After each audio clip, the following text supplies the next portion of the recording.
പൊന്നെ welcome back. ഇന്ന് നമ്മൾ എത്തിയിട്ടുള്ളത് ഒരു ഇൻട്രസ്റ്റിംഗ് ആയിട്ടുള്ള ടോപ്പിക് ആയിട്ടാണ്. നമ്മൾ ഈ ഫ്രണ്ട്സ് ഒക്കെ കൂടി നിൽക്കുന്ന സമയത്ത് എക്സ്പയറി ഡേറ്റ് കഴിഞ്ഞ് കോമഡി അടിക്കുന്ന ചങ്കിന്റെ മുഖത്ത് നോക്കിയിട്ട് നമ്മൾ പലപ്പോഴും ചോദിച്ചിട്ടുണ്ടാവും, അല്ലെ ഈ ജാമ്പുവാന്റെ കാലത്ത് കോമഡി ഒന്നും എനിക്ക് കൊണ്ട് കളയാനായില്ലേ? ഇല്ലെങ്കിൽ എവിടേക്കെങ്കിലും അത്യാവശ്യത്തിന് ഇറങ്ങാൻ നിൽക്കുമ്പോൾ പണി മാത്രം തരുന്ന ചങ്കിന്റെ പഴയ വണ്ടിയില്ലേ, അത് നോക്കിയിട്ട് നമ്മൾ പലപ്പോഴും പറഞ്ഞിട്ടുണ്ടാവും, അളിയ ഈ ജാമ്പുവാന്റെ കാലത്ത് വണ്ടിയൊന്നും നിനക്ക് കളയാനായില്ലേ? ഈ കേസിലൊക്കെ അവരുടെ തെറ്റിന്റെ പങ്ക് വഹിക്കുന്ന ഒരു വ്യക്തിയുണ്ട്, ജാമ്പുവാൻ. ആരാണ് ജാമ്പുവാൻ? എന്തിനാണ് ഈ ആൾക്കാർ പഴക്കം ചെന്ന കാര്യങ്ങൾ സൂചിപ്പിക്കാൻ വേണ്ടി ജാമ്പുവാന്റെ പേരെടുത്തിടുന്നത്? അതറിയാൻ വേണ്ടി ഞാൻ ഒരുപാട് പേരെടുത്ത് ചോദിച്ചു നോക്കി, പക്ഷെ ആർക്കും അറിയില്ല ജാമ്പുവാൻ ആരാന്ന്. സോ ഇന്നത്തെ വീഡിയോയിൽ നമ്മൾ ആരാണ് ജാമ്പുവാൻ, എന്തുകൊണ്ടാണ് അയാൾ അങ്ങനെ പറയുന്നത്, ജാമ്പുവാൻ ഇപ്പൊ എവിടെ ഉണ്ട് എന്നുള്ളതൊക്കെ ഡിസ്കസ് ചെയ്യുന്നതായിരിക്കും. സോ പിന്നെ പിടിച്ചിരുന്നോ, ലെറ്റ്സ് ഗോ. ഓക്കെ, ആരാണ് ജാമ്പുവാൻ എന്ന് ഞാൻ നിങ്ങളെടുത്ത് ചോദിക്കുകയാണെങ്കിൽ നിങ്ങൾ ഉത്തരം എന്തായിരിക്കും?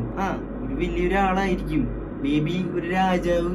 അതെ, അദ്ദേഹം ഒരു രാജാവ് തന്നെയാണ്. പക്ഷെ നിങ്ങൾ വിചാരിക്കുന്ന പോലെ ഒരു മനുഷ്യ രാജാവല്ല, അദ്ദേഹം ഒരു കരടി രാജാവാണ്. നമ്മളുടെ ഹിന്ദു ഇതിഹാസങ്ങളായ രാമായണം, മഹാഭാരതം എന്നിവയിലൊക്കെ ജാമ്പുവാനെ പറ്റി ഒരുപാട് പ്രാവശ്യം പരാമർശിക്കുന്നുണ്ട്. രാമന് രാവണനെ തോൽപ്പിക്കാനായിട്ട് സഹായിച്ച ഒരു മെയിൻ കഥാപാത്രമാണ് ജാമ്പുവാൻ. ഒരിക്കലും മരണമില്ലാത്തൊരു ചിരഞ്ജീവിയും ദശലക്ഷക്കണക്കിന് സിംഹങ്ങളുടെ ശക്തിയുമുള്ള ഒരാളായിരുന്നു ജാമ്പുവാൻ. അതെന്തുകൊണ്ടാണെന്ന് നോക്കുമ്പോൾ രാമായണത്തിനേക്കാളൊക്കെ ഒരുപാട് കാലം മുൻപ് നമ്മുടെ പ്രപഞ്ചം ഒരു ഏർലി സ്റ്റേജ് അഥവാ സത്യയുഗം എന്ന് പറയും, ഫസ്റ്റത്തെയും ഏറ്റവും പ്യൂറസ്റ്റ് ആയിട്ടുള്ള ഒരു യുഗം. ആ ഒരു ടൈമിൽ ഈ ദേവന്മാര് അനശ്വരത കൈവരിക്കാനായി അഥവാ എറ്റേണിറ്റി കൈവരിക്കാനായിട്ട് പാലിന്റെ നദിയെ സമുദ്രമന്താനിൽ നിന്ന് അമൃത് വേർതിരിച്ചെടുക്കുന്നുണ്ട്. ആ ഒരു സമയത്ത് ഇതെല്ലാം കണ്ടുകൊണ്ട് ജാമ്പുവാൻ ദേവന്മാരുടെ ഇടയിൽ അവരിൽ ഒരാളായി നിൽക്കുന്നുണ്ടായി. ഇതിവിടെ പറയാൻ കാരണം സമുദ്രമന്താൻ എന്ന് പറയുന്ന ഇവന്റ് നടക്കുന്നത് രാമനൊക്കെ ജനിക്കുന്നതിനേക്കാളും ആയിരക്കണക്കിന് വർഷങ്ങൾക്ക് മുമ്പാണ്. സോ അന്ന് തൊട്ടേ നമ്മളുടെ ജാമ്പുവാൻ ലൈവാണ്. അത് കഴിഞ്ഞ് ആയിരക്കണക്കിന് വർഷങ്ങൾക്ക് ശേഷം രാമന്റെ സമയത്തും ജാമ്പുവാൻ ജീവിച്ചിരുന്നു, ത്രേതയുഗ. ആ ഒരു ടൈമിലാണ് ഹനുമാനെ തന്റെ ശക്തികളൊക്കെ എന്തോരണ്ടെന്ന് പറഞ്ഞു കൊടുത്ത് മോട്ടിവേറ്റ് ചെയ്യുന്നതും രാവണനെ ജയിക്കാനായിട്ട് രാമനെ സഹായിക്കുന്നതും. പിന്നെ നമ്മൾ ജാമ്പുവാനെ പറ്റി പറയുമ്പോൾ വിഷ്ണുവിന്റെ പല അവതാരങ്ങളായിട്ടുള്ള കുർമാവതാരം, വാമനാവതാരം ആൻഡ് ഫൈനലി രാമാവതാരം എന്നിവയിലും മൊത്തം നമുക്ക് ജാമ്പുവാന്റെ പ്രസൻസ് കാണാൻ പറ്റും. അതുകൊണ്ട് തന്നെ എല്ലാ യുഗങ്ങൾക്കും സാക്ഷിയാണ് ജാമ്പുവാൻ. അതുകൊണ്ടാണ് പഴമയെ സൂചിപ്പിക്കാനായിട്ട് ജാമ്പുവാന്റെ പേര് നമ്മൾ യൂസ് ചെയ്യുന്നത്. ഇനി നമ്മൾ നോക്കാൻ പോകുന്നത് ഇതിലെ ഏറ്റവും ഇൻട്രസ്റ്റിംഗ് ആയിട്ടുള്ള ഒരു ഏരിയയാണ്. ജാമ്പുവാൻ ഇന്നും ജീവനോടെ ഉണ്ടോ അതോ മരണപ്പെട്ടോ?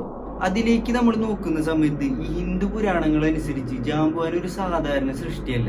ഏറെ ദൈവിക ശക്തിയും ദീർഘായുസോടും കൂടി ബ്രഹ്മാവിൽ നിന്ന് ഉത്ഭവിച്ച ഒരു സൃഷ്ടിയാണ് ജാമ്പുവാൻ. അതുകൊണ്ട് തന്നെ ജാമ്പുവാന് ഒരുപാട് യുഗങ്ങളിലൂടെ ആയിട്ട് ജീവിക്കാൻ സാധിച്ചു.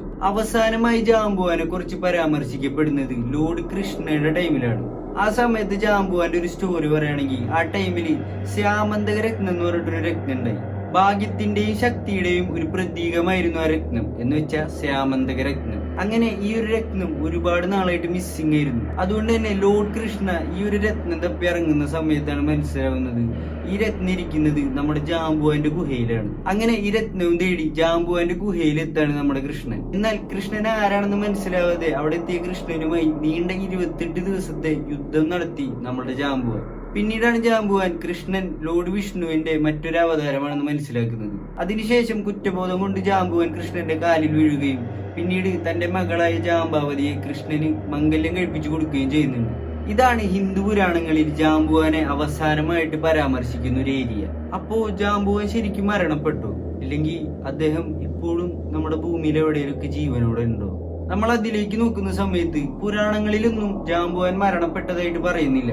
അതിനു പകരം ശ്രീകൃഷ്ണനെ പരമദൈവമായി തിരിച്ചറിഞ്ഞതിന് ശേഷം അഥവാ ഈ ലോകത്തെ സംരക്ഷിക്കാനായിട്ട് ഇനി ജാമ്പുവാന്റെ ആവശ്യമില്ല എന്ന് തിരിച്ചറിഞ്ഞതിന് ശേഷം അദ്ദേഹം നീണ്ട ആഴത്തിലുള്ള ഒരു ധ്യാനത്തിലേക്ക് വിരമിച്ചു എന്നാണ് വിശ്വസിക്കപ്പെടുന്നത്. പക്ഷെ ചില ട്രഡീഷണൽ വിശ്വാസങ്ങൾ അനുസരിച്ച് ജാമ്പുവാൻ ഇന്നും നമ്മളുടെ ഭൂമിയിലെ ഹിമാലയങ്ങളിൽ ഏതോ ഒരു ഗുഹയിൽ ജീവനോടെ ഇരിപ്പുണ്ട് എന്നാണ് വിശ്വസിക്കപ്പെടുന്നത്.